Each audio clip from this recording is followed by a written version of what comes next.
Halo semuanya, perkenalkan nama aku Nora Najwa Sabila dengan NIM 12440500162. Aku dari kelas 3A Jurnalistik. Di sini aku bakal ngejelasin tentang 25 teori komunikasi. So, daripada kalian penasaran, yuk simak video ini. Teori yang pertama ada teori jarum hipodermik. Nah, teori ini tuh bilang bahwa pesan media itu bekerja kayak suntikan gitu. Jadi sekali disampaikan langsung masuk dan dipercaya begitu saja tanpa mikir ulang. Media ini tuh dianggap sangat kuat, sementara penontonnya itu tuh dianggapnya pasif. Contohnya tuh ada hoaxnya itu garam bisa sembuhkan flu. Nah, orang-orang tuh langsung percaya gitu tanpa ngecek faktanya itu kayak gimana. Yang kedua ada teori agenda setting. Nah, kalau teori ini tuh medianya tidak menentukan apa yang harus kita pikirkan, tapi media itu menentukan isunya, yaitu isu apa yang harus kita perhatikan. Semakin sering diberitakan, makin penting isu itu tuh di mata publik. Contohnya kayak TV itu terus bahas tentang polusi udara. Nah, jadi ke masyarakatnya itu ramai-ramai ngomongin tentang polusi udara itu. Yang ketiga ada cultification teori. Nah, kalau teori ini tuh semakin sering menonton media, semakin kuat media membentuk gambaran dunia di kepala kita.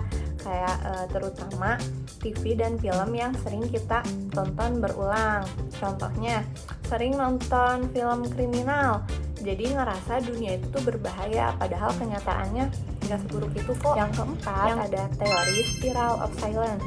Kalau teori ini tuh orang cenderung diam kalau misalnya pendapatnya nggak didengar sama mayoritas karena takut dikucilkan. Yang kelima ada teori use and gratification.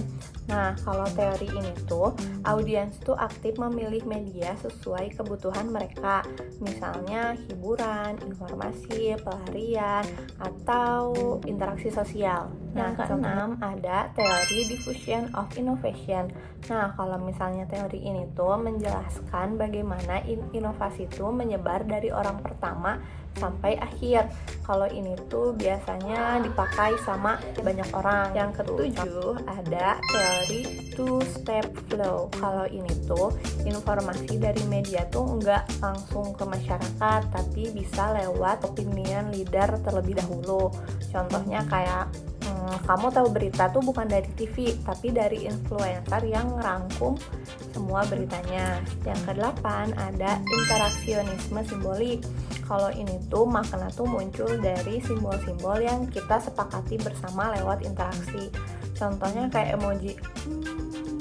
Itu tuh dianggap lucu atau ketawa sih, jadi bukan sedih karena sudah disepakati oleh budaya internet. Kalau emoji itu tuh emoji buat ketawa. Ke-9 ada teori dramaturgi.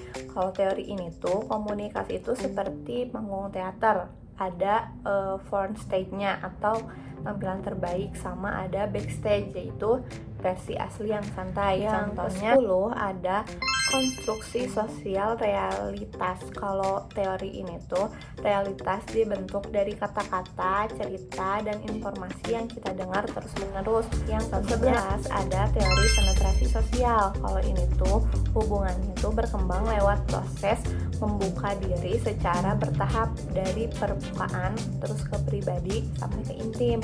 Yang ke-12 ada teori ketergantungan media. Kalau teori ini tuh semakin rumit situasinya, malah semakin tinggi ketergantungan kita ke media untuk ambil keputusan. Yang ke-13 ada teori disonansi kognitif.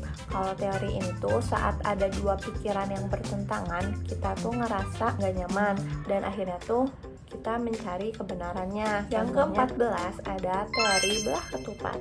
Nah, kalau teori ini tuh hubungannya selalu punya tarik-menarik, dekat, jauh, terbuka, tertutup, bebas, terikat. Contohnya kayak pengen sendiri, tapi juga pengen ditemenin sama pacar.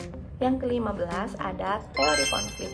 Nah, kalau teori konflik ini tuh bukan hal negatif, tapi bisa jadi cara untuk meningkatkan kualitas hubungan. Yang ke-16 ada teori konvergensi. Nah, kalau teori konvergensi ini tuh semakin sering orang berkomunikasi, semakin mirip cara bicaranya, kebiasaannya, bahkan gaya hidup mereka.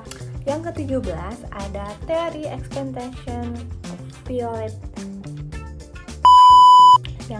ke-17 ada teori ekspektasi violation. Nah, kalau teori ini tuh kita tuh punya ekspektasi atas perilaku orang lain.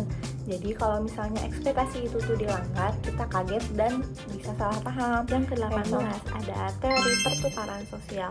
Nah, kalau misalnya teori ini tuh ngelihat hubungan sebagai proses tukar-menukar gitu. Jadi ada keuntungan sama ada kerugian. Yang ke-19 ada teori informasi. Nah, kalau teori ini tuh ngejelasin bahwa komunikasi itu adalah proses gitu. Proses mengirim pesan dari sumber ke penerima lewat saluran tertentu, dan proses ini tuh bisa terganggu sama noise atau gangguan.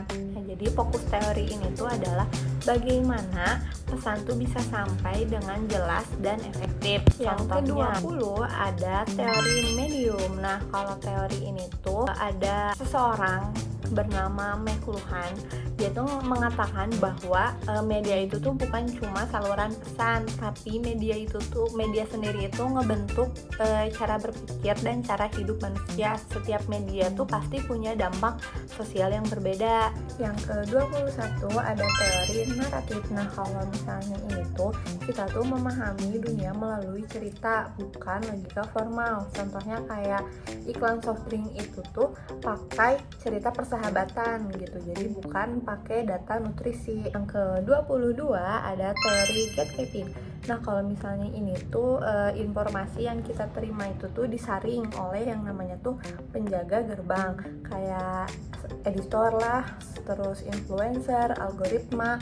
Contohnya tuh berita yang sering muncul di FYP itu berarti ditentuinnya tuh sama algoritma TikTok. Kalau misalnya kalian lebih sering nonton politik, nah ntar FYP kalian pun akan jadi lebih banyak tentang konten-konten politik. Yang ke-23 ada teori silent reading. Nah, kalau ini tuh cara kita membaca berubah karena media digital gitu, dari membaca mendalam ke membaca cepat atau skimming. Contohnya tuh kayak anak muda tuh baca berita tuh cuman lewat headline-nya aja, jadi isinya tuh nggak dibaca. Yang ke-24 ada teori akomodasi komunikasi. Nah, kalau misalnya teori ini tuh orang tuh menyesuaikan gaya komunikasi mereka supaya cocok dengan lawan bicaranya. Bisa menyesuaikan atau juga bisa menjauhi. Contohnya kalau kayak kita ngomong ke dosen tuh lebih sopan, tapi kalau ngomong ke temen tuh kita tuh lebih santai. Yang terakhir ada technological determinism. Nah, kalau misalnya ini tuh teknologi tuh membentuk budaya, cara berpikir sama perilaku manusia. Contohnya munculnya kamera HP bikin semua orang tuh hobi foto-foto sama dokumentasi. Sekian yang bisa aku sampaikan. Semoga 25 teori ini tuh bisa ngebantu dan bermanfaat buat kita semua. Saya Rana Jasa Gila. See you.